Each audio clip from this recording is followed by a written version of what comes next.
Hey leader, and welcome to another episode of the L3 Leadership Podcast, where we are obsessed with helping you grow to your maximum potential and to maximize the impact of your leadership. My name is Doug Smith, and I am your host, and today's episode is brought to you by my friends at Baritone Advisors. We're also recording live from the new Return.com studio. If you're new to the podcast, welcome. I'm so glad that you're here, and I hope that you'll enjoy our content and become a subscriber. Know that you can also watch all of our episodes over on our YouTube channel, so make sure you're subscribed there as well at L3 Leadership.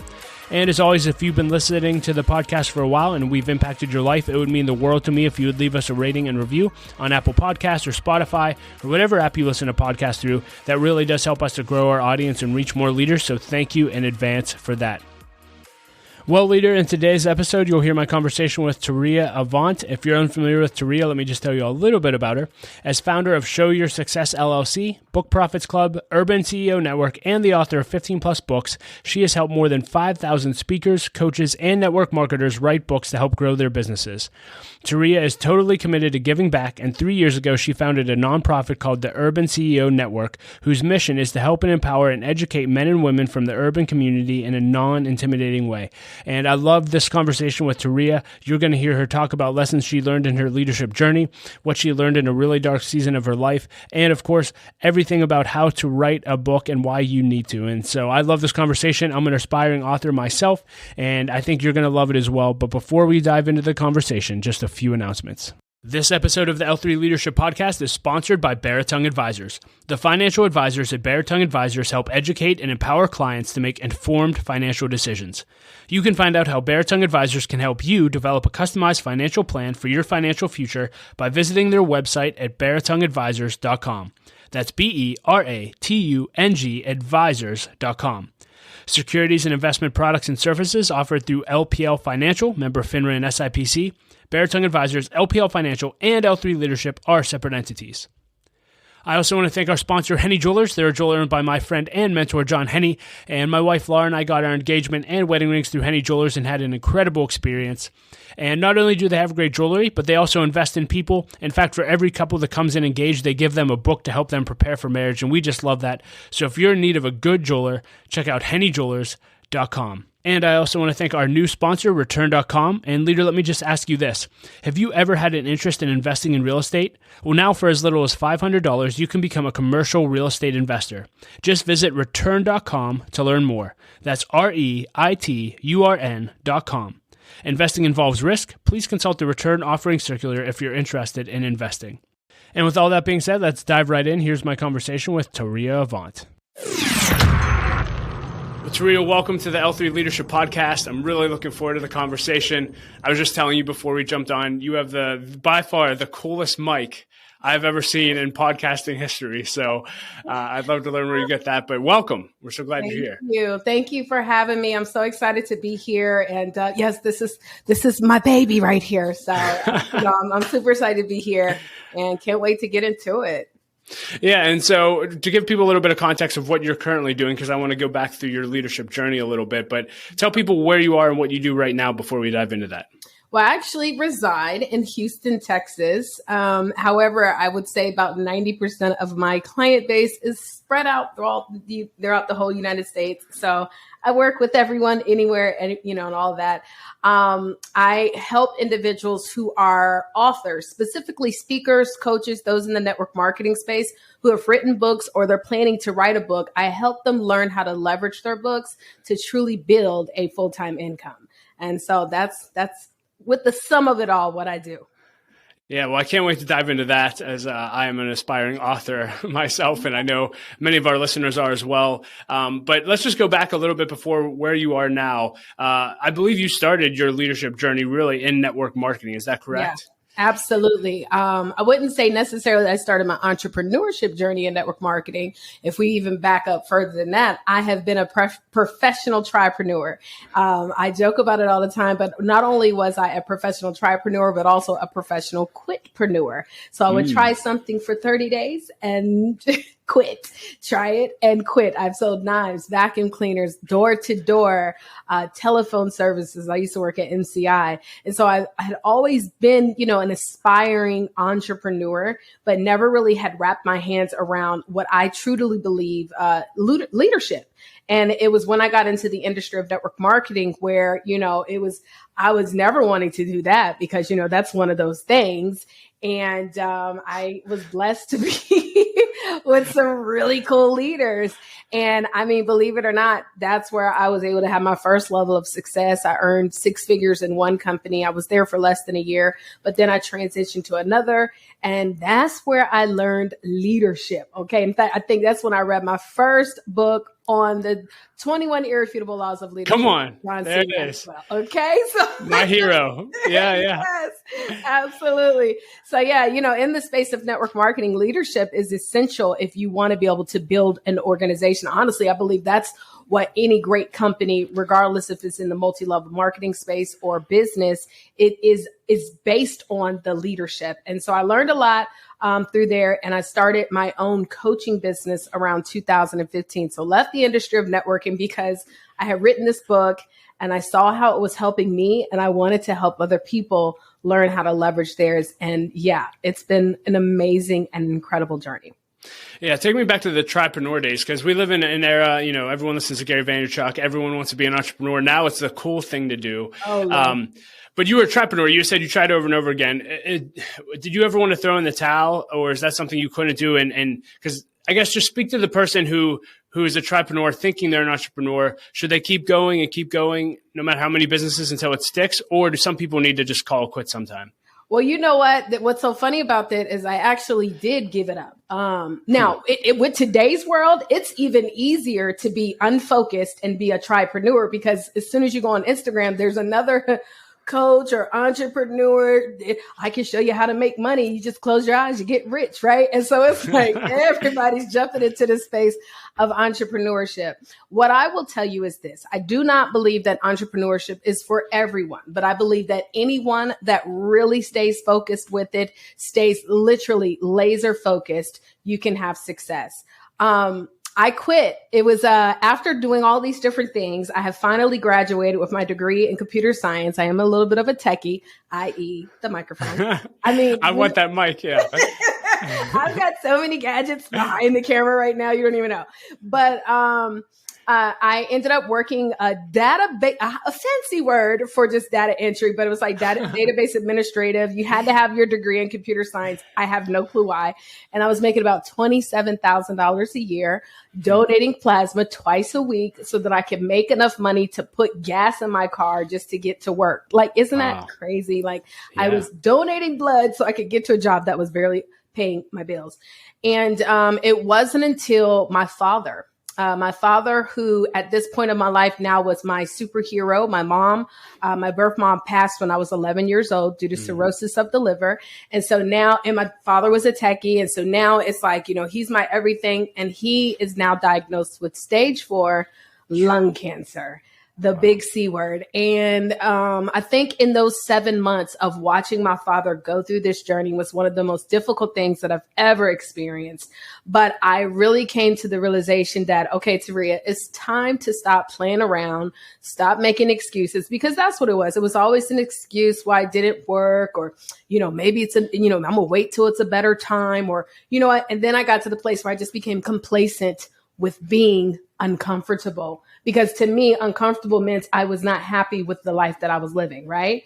And so when he passed away, that's when I made a decision. I was tired of just kind of letting the days go by and existing in this world. I really wanted to make some major impact. And I moved to Atlanta, Georgia, and I have not looked back since. And was that the start of the network marketing journey at the same time? Not necessarily. So what happened was, when I moved to Atlanta, I used to host like this local TV show in Virginia, right? I was kind of like a little celebrity. Let's go. And when I moved to Atlanta, I was like, you know what? We're going to take the show out there. So I'm going to interview people. It didn't quite work out that well, but I did end up landing this position with a party promoter in Atlanta where I was doing his websites. So I had to learn how to do the website for the show, the TV show, because everybody was trying to charge way too much. It was like, I remember one person quoted me $500, and honey, back then, $500, he might as well said 50,000 because it wasn't right. So I learned how to do websites. And so I was doing his website, And then he introduced me to a young lady who was in the network marketing industry. Mind you, when I moved to Atlanta, I was going to do this show and I was going to do websites and stuff like that, but it was very difficult. I had found out that, like I was a struggling entrepreneur. It was like a lot of entrepreneurs in Atlanta who were on that level that I was meeting, and they didn't want to pay for websites. And so the only reason why, and I always look at every setback or AKA failure as a stepping stone, because let's imagine I would have made just maybe 30,000, a little bit more than what I was used to making on a career in doing websites. I may not be where I am today because it was the fact that I was not having the success. I was open and willing to do something. And that's when I got in network marketing. And that was like, I was like, wow, I can't believe I never wanted to do this industry. Yeah, and speak to that, like I would love to hear maybe one or two of the best leadership lessons that you learned being in a network marketing company. Because again, I know several people. I know a great friend was the top beach body coach for many, many years, and it is legit. And you can learn legit leadership concepts and principles, and it's incredible what you can do. What are some things that you learned? Well, one thing I will tell you is that the person who stays excited the longest makes the most money. And so in network marketing, though, if you want your organization to be excited, then your excitement has to be through the roof. In fact, I remember one time we were at a conference and we were the leader. I was a leader at this conference, and we got called into like a halftime meeting, right? It was like a halftime meeting with our executive vice president of sales. And he was like, y'all need to turn y'all energy up, because It wasn't me though. He definitely was. And he was like, y'all need to turn your energy up because everybody is watching you. And you do understand that the excitement of your organization is based upon the excitement that you give. People look to you to see if you're excited. Just like when we're on a plane and it's too much turbulence, we look at who? The flight attendants, right? We're like, women, if they're not nervous, then I'm going to be okay, right? Well, your organization looks at you the same exact way. You have to be excited about what you're doing. Another thing I will also say about leadership, I believe that as a leader, it is our responsibility to be laser focused in what it is that we're teaching and doing, but also our responsibility to continue to grow, right? So not only staying excited, but let's not be excited and ignorant. Let's be excited and growing at the same time. So investing in yourself, learning different things that you need to learn that you can apply, that your team can also do, because your team never does what you say do. They only do what you do. You know what I mean? Yeah, that's so good. I have to ask, just because he's been so influential in my life. You mentioned John Maxwell was your first book. Has John played a big influence in your life and journey? And if so, maybe what's one of the biggest things you've taken away from John's work? Oh, come on. Absolutely. First of all, can I tell you, I had a chance to meet him recently. Let's go. How was that? Horrible. I fangirled out and said the dumbest thing ever. I think I was like, oh my God, I talk about you all the time. He was like, okay, come on, let's take a picture. What do you say to John C. Maxwell? Like, this is the man. Okay, so when it comes to my leadership, every single time, because you do know that in every level of growth, whether it's in a home-based business, your business, even in a career, whenever you have a new level of growth, you have to develop yourself more. And so, like, as I was growing, I would have challenges with some of my team members. I mean, at the time, I was younger than many of my team members. And so when I'm trying to give, some coaching or give some information or instruction, I'd have to learn how to say it the right way, right? Because it could cause friction. I mean, stuff as small as that, like, who do you think you're talking to? So I had to really dig deep into understanding leadership, understanding how to be able to effectively communicate with people. John C. Maxwell has definitely played a major role. I mean, and let's just be real, when it comes to even what I teach now, the man has branded himself on leadership. And so I always tell people, like, you can get wealthy in one specific niche. When you say his name, we know it's leadership. And he's written several books. I want to say over 100 plus books. Because every time for sure. He's talking, he's like, oh, my new book I'm working on. We're just like, Lord, right? So absolutely. Yeah.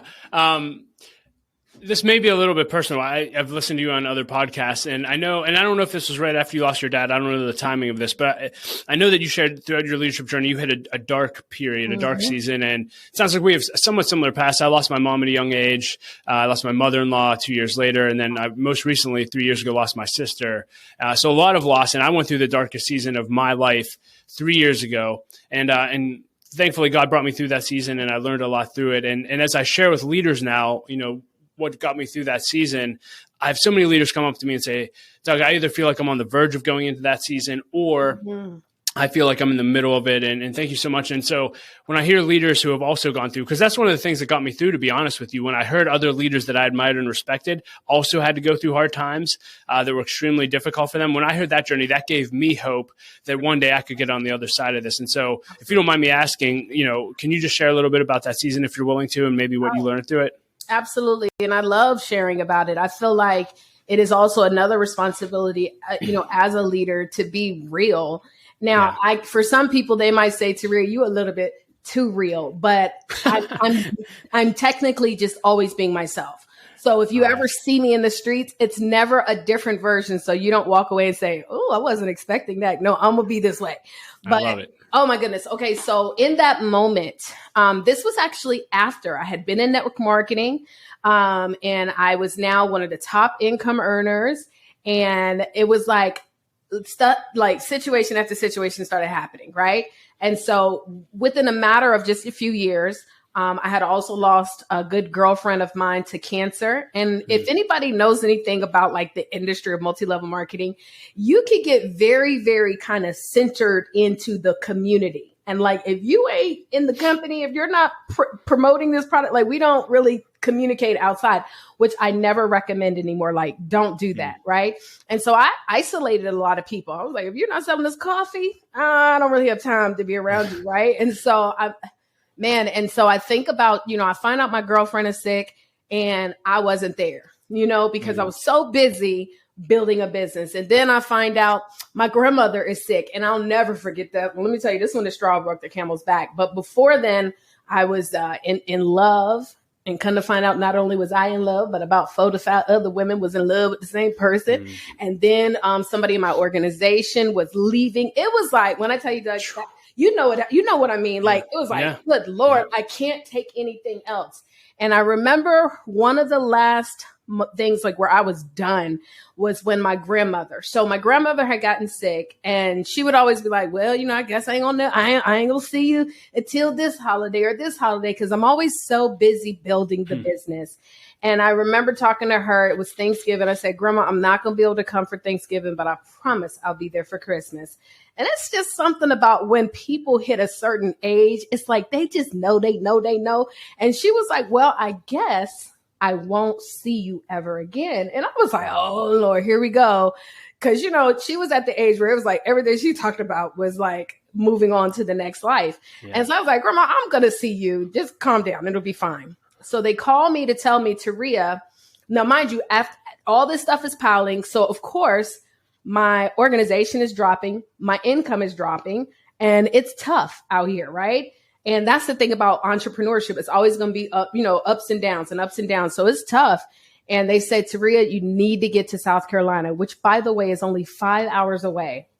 My car at the time, I can't drive it because it has to get fixed. And it's like $3,000 to fix it. I don't have the money. I don't have a credit card to rent a car. So now I'm trying to finagle some stuff so I can create like fake up to date light bills so I can rent a car with a bill. Like you could do that with Enterprise, but of course my light bill's behind. So I don't want them to see a behind bill. And so I'm trying to fix that. It's like everything. And I'm telling all these people, this is the number one lifestyle in the world. And as I went up to the car place to get the car the first time, they denied me for something. So I had to go back home and fix it. Went back up there the second time, finally got the car. As soon as I got the car, they called me and told me she had passed. Honey, I don't know if I've ever wept so hard, because it was like, you do all of this and you work so hard and you put on this face of perfection. And the truth is nothing is perfect. And so, I went through it. And I share this story.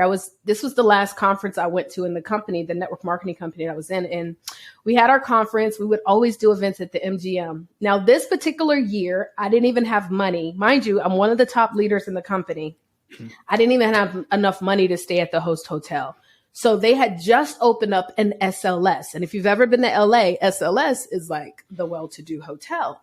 But they just opened up this SLS in Las Vegas. You could tell it was like somebody else's hotel because it smelled like smoke. It was horrible, but it was super, super cheap. And ironically, there was a train that was connected to the MGM. So I was like, cool, let's stay there. And my sister stayed with me. This is my friend. She's been my friend forever. So we call each other sisters. And so I was in the hotel room that night and I was just like, this is ridiculous. And I'm out here lying to people. I'm out here telling people that this is the number one. And I'm secretly just like crumbling. I'm falling to nothing. And I just was ready to end it. So I was searching for different ways to make it happen. Okay. So I'm a computer science person, so I can solve a problem, but it's got to make it, I got to make it make sense. And I can laugh about this, but of course, when I was going through that, it was tough. And I remember searching all the different ways. I'm afraid of heights. Ironically, I like living in high rises, but I barely want to go on the patio because I get weak in the knees. So jumping off of something wouldn't work. And then guns, I don't really like guns. And so I saw you could take some pills. And they told me that was like, I saw it was like a 99% chance that it wouldn't work. And I was like, oh Lord, so now people just gonna know that I'm crazy. And so at that moment, I prayed to God. And I said, look, if you're going to make me afraid, and this is the one time where I do say fear kept me. And I prayed to God and I said, listen, I got to know what I'm here for because this cannot be it. And when I came back home after that conference, I had did this video on YouTube where I was just sharing like how I overcame depression. And it was or not even overcame because I feel like it's always a continuous battle. But I had so many hits. Like I had to turn my phone off that day. But that day moving forward, I made a decision that I was not going to be out here just putting on a face. I wasn't going to make it look cute for the gram. I'm going to be myself. And this is the happiest that I have ever been, just being able to be me. So that's wow. Well, thank you for sharing that story. I think it's just so important for leaders to hear that if they're going through a tough time, they're not alone. Everyone goes through this. And again, similar to you said, don't isolate. You know, it's so funny when I was going through my dark season, I reached out to 3 or 4 of my closest friends, who I consider my closest friends, and all of them individually all said the same thing to me. They said, Doug, you've been neglecting deep friendships for a long time. And it was basically to your point of, well, I'm busy focused on my purpose. I'm busy changing the world. But I was too busy for the very people that I cared about most. So very, very good. I do want to transition into what you're doing now, helping people write books. But you mentioned this already with Maxwell. You said, man, you're able to really, they say that the riches are in the niches or whatever, you know, and you can really get focused on a singular thing that you're known for. My understanding, just to give people a little bit of background before, is that you were doing coaching, speaking, helping people kind of in all areas of life, which is kind of where I feel like I am now. Like I'm passionate about everything. Yeah. So for me, every time I hear like you have to get narrowed down and get singular focused on a single message, like I'm like, I don't know if I can do that. But you did. And so you wrote a book and then can you kind of give us context for that? And was that difficult for you? Being that you're so passionate about helping people in different areas? Well, absolutely. Well, let me tell you, first of all, I wasn't niched when I first got into the coaching space. In fact, just like you said, because I know how to do a lot of stuff. So I had a course that taught you how to design a website, how to develop your talk for public speaking, social media marketing, and writing a book. So it was 4 different programs all in one. And I remember people would come up to me and say, well, I only need that one. So I don't think I'm going to get it because I don't really need the other thing. Mind you, it's $500. That's all it costs. It's not like, what? And so that's when I realized, okay, Taurea, you cannot pitch them all together. So then I came up with the genius plan. Well, I'll pitch them separately. So I'll do separate workshops catered to that one particular transformation, and I'll make my offer. And so for years, probably for about 3 to 4 years, I was offering a public speaking course. I also had a social media course. I had a book writing course. I even had a course where I taught people how to get butts in seats at conferences and workshops. And what would happen, it was so bad that I was selling so many of them, by the way, at very very low pricing and I was stretching myself so thin. People would get on the coaching calls or whatever. And I'm like, okay, now, what course are you enrolled in again? And that's when I realized, like, Taurea, you doing too much. You were doing way too much. So I was literally overworking myself, underpaying myself because I was stretching myself trying to do all these things, right? So in 2019, so this is not too long ago, 2019 is when I had a coach that was like, you need to create the Book Profits Club. Like, he's very good at just throwing out names, right? So Book Profits Club. And I was like, cool. He was like, yeah, you got to teach him how to do this. Now, I don't really do it in the way that he had designed it. But when he said book profits, I thought about, okay, what's some of the biggest challenges that I see with my clients? And they're not knowing how to really leverage the books. I was thinking, okay, once you write the book, you're going to know how to market it like I've been doing, and you go ahead, be gone, right? And they were not having that level of success. And so that's when I was like, okay, Taurea, it's time to stop trying to sell everything and and promote everything. Just pick one. Now, it doesn't mean, though, that once you become a client or you work with me, that I don't provide other opportunities, but I'm building a brand in just the book profiting, if that makes sense. So we still have courses in public speaking. We still have courses. Well, not necessarily social media because it changes too much.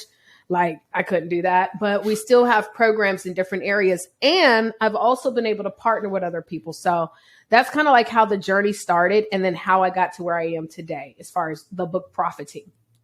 Yeah, and I was saying earlier, I love this. I saw one of your taglines, or at least on one of your profiles, that said you're the queen of book profiting. So I'm like, man, what a brand that is to have. And really, your goal is to help 10,000 authors earn $10,000 a month, a week, or a day.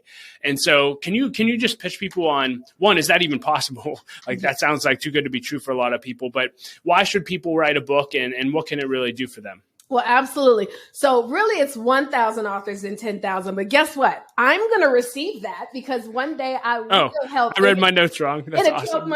It shucks. I don't know. You didn't read it wrong. You read it right. I received it. Okay. So, yes. So first let's talk about why you should write a book. Number one, being an author has for me been one of the best titles to ever have. Okay. I don't have a lot of titles now. I only went to school one time and got a bachelor's in that. I was done after that.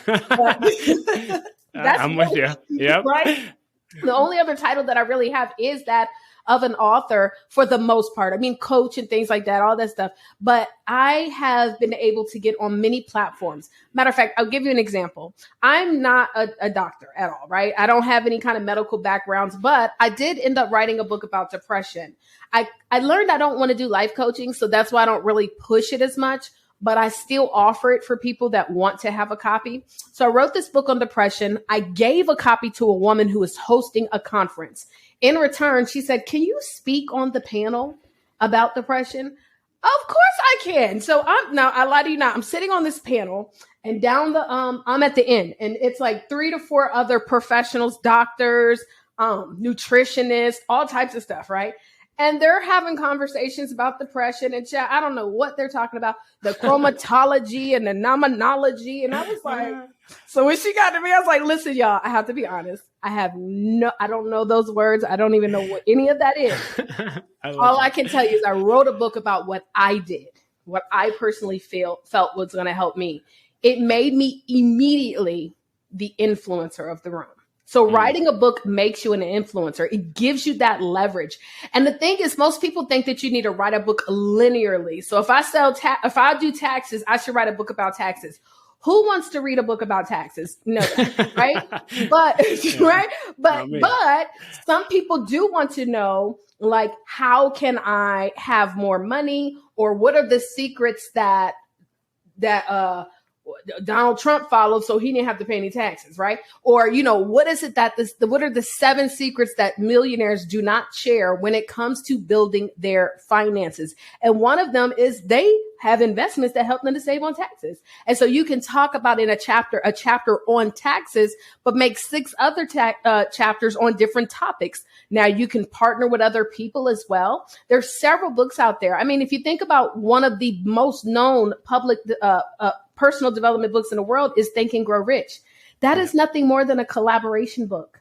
It's one of the very first collaboration books they ever did outside of course, the Bible. But Think and Grow Rich is a collaborative book. How do we know? Because Napoleon Hill went and interviewed some of the wealthiest men of that time and found out what principles they followed to have success. Now, he put it into a structured, chaptered book, but there are several people who have been able to create books and bring other experts in. So you should write a book because it builds influence. You should also write a book because it's one of the easiest things to sell. It's also one of the best business cards. There have been times where I'll go sit at some of my favorite restaurants and I have a copy of my book, and, you know, ideal client might come in that looks like they got the money to invest and pay in full. And you know what? We have a conversation. I said, you know what? I want to give you a copy of my book. I've done that several times. One time I did it at this seafood restaurant. Within 3 days, this man was making a deposit into my book writing program because we connected by me giving him a copy. And so it's just, again, it's such an amazing tool when used right. But the biggest mistake, Doug, that people make when they write their books is they write a book to sell it. See, I never wrote a book because I wanted to sell the book. At the time when I wrote my first book, I was actually still in network marketing, and I was wanting to have a book that I could use to recruit, because there's still a large population of people who do not see the industry as real business. So when I get around those types of people, I don't want to talk to them about multi-level marketing. I want to talk to them about success principles. So when they ask, what do I do? I say, well, I'm an author. And they say, oh, really? What? Well, I teach people about making 6 figures. How do you do that? And so it leads into conversation, but I never, ever, ever became an author because I wanted to be a bestseller. I wanted to impact more people. And that allowed me to do just that. And so I was able to turn that book into a tool. And then since then, I've been able to help individuals to write books. Now, one of the biggest things that I think since, starting back in 2015, then starting Book Profits Club in 2019, the biggest shift that we have had is not just only helping individuals to be an author, but i.e. the queen of book profiting, to be a profiting author, because the majority of most authors, they're not making any money. Yeah, let's start on the front end of that. So you're talking to an aspiring author here. I know there's tons of them. And I know your company helps people actually write the books, but where can people start? Should they outsource the writing of their book? Should they do it their own? And you talked a little bit about the collaboration piece. When I heard you talk about that, it was just profound. I'm like, wow, I never thought about writing a book that way. Where should people start? And what's an easy way for them to get a book out? Well, first, the first thing that you need to do is you got to plan the purpose of your book. And most people never do this. They just say, oh, somebody said I should write a book, so I'm going to write a book. Or one day I want to write a book, so I'm going to write a book. No. You got to plan it out. And what do I mean by that? Visually see, how does this book help you? Because the way that the book will help you will also determine what type of book you write. I have met people who have literally written a book because there's a big conference that takes place annually, and they have a dream to speak at the conference. So they'll literally write a book and then be able to mail it out to all the people who are in charge of this conference, because their goal is to speak at the conference. So you can write a book for a specific goal. You might want to get on the news. There was a guy I met, he teaches NLP. I don't even remember his name. I went to this conference several years ago. It was an NLP conference in LA. And he had a book that was talking about how he was not going to pay for his kids to go to school. Very controversial, right? Because it is automatically assumed, honey, that you need to pay your kids' college tuition. And so what would happen is that he would pitch it to some of these major media outlets. He ended up on CNN because he had this controversial book about how he's not paying for his kids' college tuition, but it technically led into NLP. Hello? And so again, not a linear style book, but something that can create attention. If you want to write a book, maybe to get into schools, maybe you want to speak in front of more schools, then you have to think about that as well. So you first got to plan, right? So those that fail to plan to fail, right? Now, once you have planned it out, this is the easiest part, y'all. It's just creating a foundation. Today, people are Googling how to ... How to, and you fill in the blank. They're literally Googling all different types of stuff. Now, the top 3 areas are going to be love, finances, and wellness, right? Now, you could break those down, right? So, or relationships, shall we say, right? So relationships, finances, and then health and wellness. And so you pick that area where your expertise is in, and then you narrow it down to, how you're going to assist. So when it comes to writing your book should be even centered around how to do something, when to do something, why to do something, where, and how, what, when, where, and why, right? That's what people are looking for. And so you don't have to overcomplicate this book. You might teach people, for example, how to be able to book guests for their podcast. It doesn't even need to be a book on just podcasting. It could be like getting booked or booking people, right? And so you can create 7 chapters on how can you book people for your podcast. Now, let me throw in another little area. So you have your 7 chapters, right, guys? You break that down into 4 to 6. Google will be your best friend because, baby, you can Google anything and you'll get ideas on, okay, chapter 1 should be this. Of course, no copyright infringement, so you're going to make it your own. But chapter 1 could be this, 2, 3, and so on, and then the sub-chapters. Now, what I did in one of my previous books, I decided that 4 of the chapters I didn't want to write. So I have a technique where I teach people to pre-sell their books. So my goal is to sell 50 books before the book is even written, goes out or anything. I don't even have a cover typically most of the time. So I pre-sold 50 copies of the book. Everybody who pre-ordered, I also then had them to fill out a form that said, hey, I'm looking for some people to provide their expertise on these 4 different topics. If you're interested and would like to contribute a chapter, go ahead and let me know. And this is the investment cost. And I told them how much it costs up front. It was $497. I had like 10 people that said yes for 4 chapters. So I easily sold. That's another stream of income. Hello. So I easily sold out of those chapters. And guess what? It's at the end of the day, they still say I'm the author. Yeah, wow. You know what I mean? So yeah, that's amazing. Listen, there's so many different ways that you can do this, guys, but you first got to plan it out. And don't overcomplicate this. We are in this world where everybody's trying to one up another person by being more poetic than the other person, being deeper than the other person. And people don't like to pay for deep. People need to be surface level. I need to understand when I look at this book, what are you going to teach me? And if they'll Google it, they will pay for it. So just narrow it down to 1 and let's create a topic about it. Yeah. And what about the actual writing process? Is that something people should try to outsource? Oh, yes. Yeah. That's right. How do you help people there? So, well, we used to actually do a 3-day boot camp, but I got so many people that are helping people write books. So I was like, you know what? I don't even want to do that anymore. I'm going to refer that out if you want to go to a publisher. But guys, it's not hard to do. I will literally take my subchapters. Y'all, I hope y'all are taking some notes right now because I will take those subchapters, good, and I turn them into questions. So let's say, for example, one of my chapters is on finding influencers to interview, right? So I might have a subchapter where I talk about search Instagram hashtags, right? So that's the subchapter. So I say, how can one use Instagram hashtags to find influencers to be in their podcast? And guess what I do? I answer it like it's a real doggone interview, right? And I answer now it depends on how you do it. So if you're good at typing, I take about 5 minutes to type it, right? If you're not good at typing, which I'm good at typing too, but I rather just do the voice. You can voice record it, or you could just use a nice little fancy dancy voice recording audio thing and just record your answer like you're literally being interviewed by whoever your most Doug is interviewing. John Maxwell, guys, right? Yeah, John Maxwell. And how are you going to answer John Maxwell? You're not going to answer 1 or 2 sentences. You're going to try to give him the business, right? You want him to be impressed. So you're going to answer it. And then you can take those audios and literally have them transcribed. The last book that I did, which, by the way, I was reading it the other day, the 10K book, is good. I did that in like 4 hours, utilizing this technique of just audio. I don't recommend necessarily for a self-help book to get a ghost writer, only because this is information that you actually teach.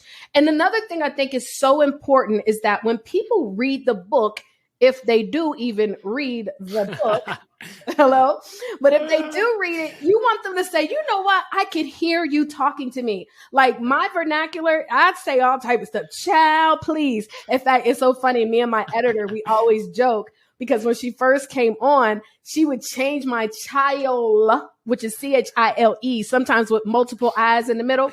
She would change it to child, please. I'm like, girl, that's not how I talk. It's child, please, right? So we always joke about that. But your book needs to have your personality. You want people to feel like you are talking to them, because that's how you will attract the ideal client. The ideal client is looking for someone that they can trust, that they can feel like can relate to them, but you're able to teach that. specific transformation. So you can type it, but voice typing or really audio and then transcribing has been the bomb. A software that you can use to transcribe your audio is called Happy Scribe.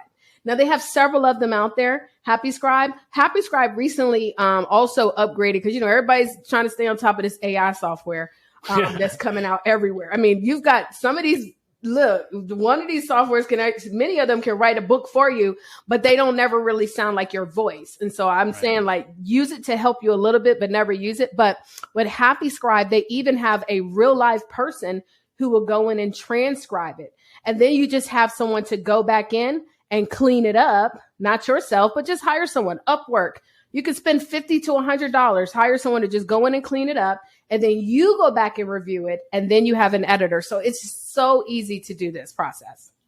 Yeah. And then your favorite part, helping people profit. So I think a lot of people think of writing the book as the hardest part, but actually when you publish it, you actually have to sell it, get it out there. How can people profit from their books and actually do a great job launching it? And how do you actually help? I would love for you to share about your services. Oh, absolutely. So we have a program that's actually called Book Profits Club. That's the ultimate goal, to have everybody to be a part of BPC.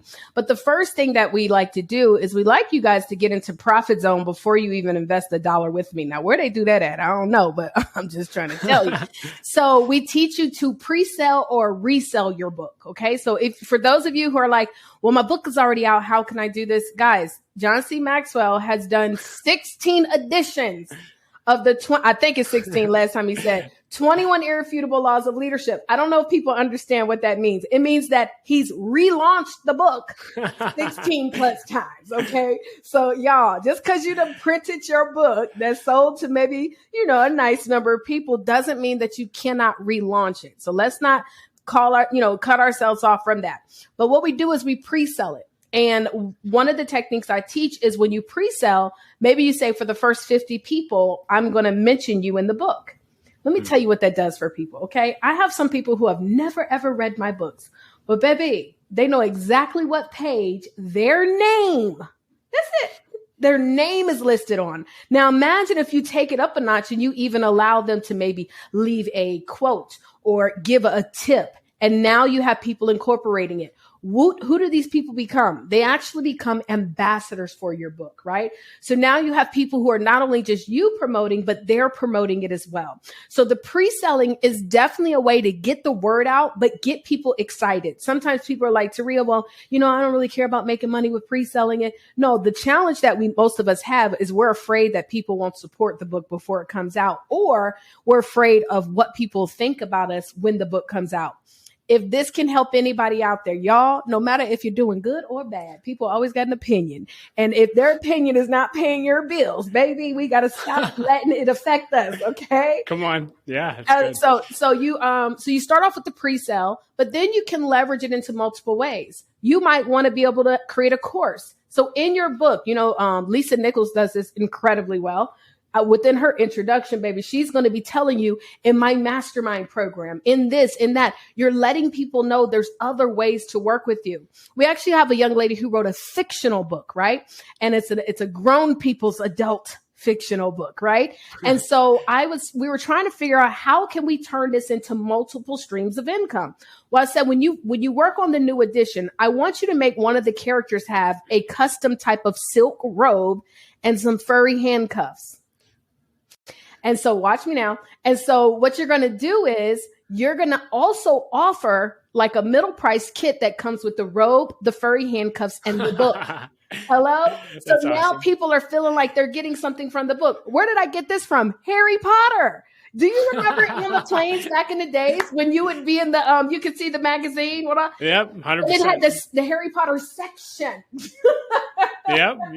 I never thought about that. That's so good. Multiple streams. Guys, a book can literally become multiple streams. And by the way, a book is kind of like putting you at that space of, now that I have the book, this is what I'm going to prescribe for you next. A doctor. People listen to you. So, and then I told her for her higher ticket type product, like a more expensive bundle kit, it could be like, kind of like grown people, nasty toys, and then the robe and the handcuffs. And so now she's been able to take a book that was fictional and she didn't know how can this become multiple streams. And now she's got 3 streams of income just like that. And so Shazam. And so as far as what you're doing, how can people connect with you and what you're doing if they're interested in jumping into that club? Absolutely. So I have a masterclass, right? So I always like people to get a little taste of me, a little entree appetizer. Okay. And in this masterclass, I'm going to talk to you about the 3 reasons why I believe that authors never make over $10,000 a year. Also, what do you need to have the right book in place? Like, what's going to help you to have a book that's going to generate over $10,000? The masterclass is only about 15 minutes long, so I don't want to hear any excuses. You don't have time. Everybody has time. So to get access to the masterclass, you're going to go to 10kbook.com. So 10kbook.com, register for the masterclass. You're going to love it. You'll hear some testimonials too, from a few clients, and hopefully we'll connect further from there. Yeah, and we'll include links to all of that in the show notes. With the few minutes I have left, I just always like to ask some lightning round questions, just a bunch of fun questions. The first is, what is the best advice you've ever received and who gave it to you? Whew. Oh my God. Best advice I've ever received. One of my good friends, David Imonitier. I'm always talking to him about just people. And he's always telling me, Taurea, you got to learn to have grace for people as God has given you grace. And so I think that has helped me tremendously in this journey of just collaboration, journey of having clients, journey of friends. And so it helps me to be better and to be a better person overall. So I think that was one of the best pieces of advice. If you could put a quote on a billboard for everyone to read, what would it say? A quote for everyone to read? I already got a quote. Okay. People don't remember you for the clothes you wore. They don't remember you for the jewelry you owned or the cars you drove. They only remember you for the impact that you had on their lives. Wow. If you could spend time with a great leader and don't fangirl out like you did with John Maxwell, and I'm just teasing. But do you have a go-to question or two that you always ask when you meet with someone of influence? I would say my go-to question when I do sit down with people with influence, is there anything that you wish you could have done over? A lot of times they always say no, but I do like to find out if there's anything that they wish they could have done over. But then also, depending upon what kind of level of income they make, what has been the biggest sacrifice that you've had to make on this journey? Wow. Would you be willing to answer both of those in your journey? Would you answer both of those for you? Oh, yeah. So one thing that I wish that I could do, because I like to keep it real. Some people be like, I would never change my journey. Yeah, stop it. Okay. One thing that I wish I could have done, though, is, and this goes back to me telling my story, is to be available for people that loved and cared for me. And even if it was just in a limited amount of time, it didn't mean that they had to be in my life every day or I had to be around them. But even if it's, let me allocate some time. And so I do better at doing that now, even if it's like, I've got some friends where we don't ever talk business. It's like the conversation we have is like guilty pleasure type stuff, but it feels nice just being around people who love me for me. And then the other question would be, what did I say? Oh, sacrifices. Yeah. So the sacrifices is that I can't do everything at all times. So this kind of connects them both. So one thing that I'm very, very good at is every single month, I actually plan ahead based upon what's coming up. So like last month was one of my good friends' birthday. I don't get to see her all the time because I am busy, but I made sure that I was not going to miss her birthday. So for me, in the way of trying to have balance and planning ahead, is like every month, okay, this month I might strictly only focus on business, focus on my wellness a little bit more, like be more intentional, and then focus more on, my spiritual life, right? And so every month I actually work on that every single month. And so I've had to make sacrifices, but I make them sacrifices based upon what I'm doing for the upcoming month. So good. Last question, just open-ended. Is there anything else you want to leave leaders with today? Let's see. Oh, yes. This is what I am going to say. Stop being addicted to your own labor. Guys, in fact, one pastor, his name is Dr. Miles Monroe. I'm sure many have heard of him. He's an amazing, amazing pastor and business coach. He said that God has given us so many gifts. He gives us a lot of different gifts, but you can get wealthy off of just using one. And, you know, when you hear the word follow one course until successful, it's funny when I look at some of these interviews on YouTube where they ask the man, how did you make this much money? You know, like they're writing in these expensive, how did you make this money? And they go in to interview them. All of them always say, focus on one thing, get that business to, I've even had some tell me to 7 figures, and then you can branch out. Now, it doesn't mean you can't build multiple streams within one business, but guys, let's stop being addicted to our own labor. Focus, focus, focus, and focus again. Taurea, this has been awesome. You exceeded expectations. Thank you for that. Thank you for everything that you do to help get people's message out in the world and profit from it. That's the big part. Yes. So, and hopefully we'll do this again sometime. Thank you. I appreciate being here. Well, hey, leader, thank you so much for listening to my conversation with Taurea. I hope that you enjoyed it as much as I did. You can find ways to connect with her and links to everything that we discussed in the show notes at l3leadership.org/365. And as always, leader, I want to challenge you that if you want to 10x your growth this year, you need to either launch or join an L3 Leadership Mastermind Group. Mastermind groups are just groups of 6 to 12 leaders that meet together consistently for at least 1 year in order to help each other grow, hold each other accountable, and to do life together. For me personally, mastermind groups have been the greatest source of growth in my life over the last 8 years, which is why I'm so passionate about them. And if you're interested in learning more about launching or joining a group, go to l3leadership.org/masterminds or email me at dougsmith@l3leadership.org. And as always, I like to end every episode with a quote, and I will quote Simon Sinek today, who said this. He said, "The joy of leadership comes from seeing others achieve more than they thought they were capable of." So true. Well, leader, know that my wife and I love you, we believe in you, and we say it every episode, but don't quit. Keep leading. The world desperately needs your leadership. We'll talk to you next episode.